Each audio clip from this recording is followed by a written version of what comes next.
Поредното видео. Много съм мързелив да пиша в SpeechLab, затова това видео е толкова кратко. Къпа пичове.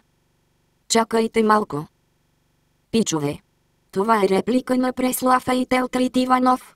Да не би той да е илюминат? Да, ама не е. Днес ще говорим за илюминатите, a.k.a. Мастершеф. Штака. Мастершеф има 11 букви. В Мастершеф всяка седмица елиминират някой от участниците. Елиминация. Елиминация има 10 букви. 11 минус 10 е равно на 1. Кое друго е 1? Мишката за компа ми. Мишка. Мишка има 5 букви. Мастершеф започна на 27 февруари 2017 година. 27 минус 5 е равно на 22. Както казахме по-рано в това видео, Мастершеф има 11 букви.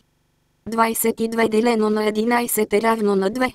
Елиминация имаше 10 букви, доколкото си спомням. А в числото 2017 има 20. 20 делено на 10 е 2. 2 делено на 2 е равно на 1. Едно е окото в триъгълника на илюминати. Искате още доказателства? Ще ви дам още едно, което всеки знае за илюминатско. Мастершеф има 3 журита. Разбира се, в триъгълника на илюминати има 3 страни. Мастершеф са илюминати. Потвърдено.